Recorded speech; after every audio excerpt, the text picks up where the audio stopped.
தானத்தில் சிறந்த அன்னதானம் சோறும் குழம்பும். எப்படி செய்ய வேண்டும்? ஒளி வீசும் நட்சத்திரம்.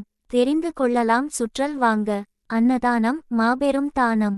கூப்பிய கைகள் மனிதனிடம் கட்டாயம் இருக்க வேண்டிய தானம் நிதானம்.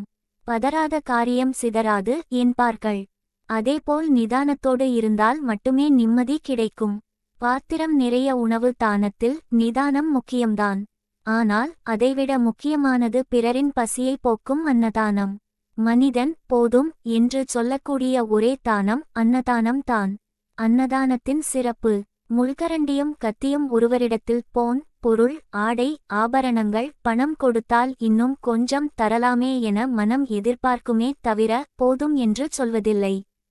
சிரிக்கும் கண்களுடன் சிரித்த முகம், ஆனால் சாப்பிடும்போது வயிறு நிறைந்தவுடன் போதும் என்று கட்டாயம் சொல்லித்தான் ஆக வேண்டும்.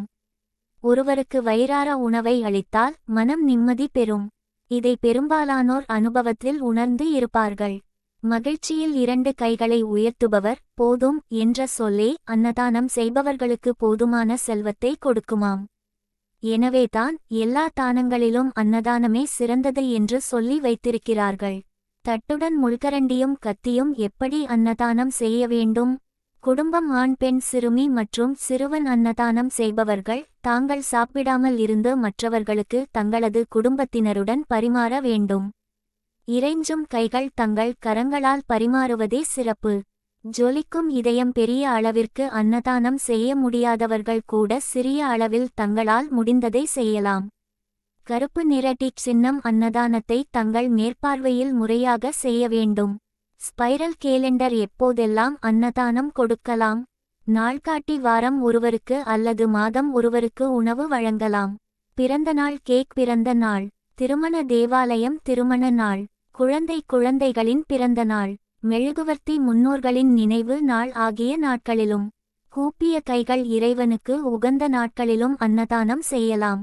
சிரிக்கும் கண்களுடன் சிரித்த முகம். அன்னதானம் செய்ய இயலாதவர்கள் பசி என்று சொல்லி வருபவர்களுக்கு முகமலர்ச்சியோடு உணவளித்தாலே போதும். அதுவே அன்னதானத்திற்கு சமமானதுதான். இதனால் இறைவன் உங்கள் இல்லத்திலும் உள்ளத்திலும் அமர்ந்து எந்நாளும் உதவி செய்வான் என்பது உண்மை. கூப்பிய கைகள் அதன் மூலம் அவர்களது ஆத்மாக்கள் திருப்தியுடன் நம்மை வாழ்த்துகிறது. அன்னதானத்தால் கிடைக்கும் பலன்கள். ஒளி வீசும் நட்சத்திரம். அன்புடனும் கருணையுடனும் செய்யும் அன்னதானங்கள் நம்முடைய அடுத்த பிறவி வரை பலன் கொடுக்கும். 4 இலை குளோவர் அன்னதானம் செய்பவர்களின் வாழ்க்கையில் பசிப்பினி வராது. மஞ்சள் மலர் இறைவனின் பரிபூரண அருளும் கிடைக்கப்பெறும். ஒளிரும் நட்சத்திரம் அன்னதானம் செய்து பிறரின் வாழ்வில் மகிழ்ச்சியை பரப்புங்கள். ஒளிரும் நட்சத்திரம்.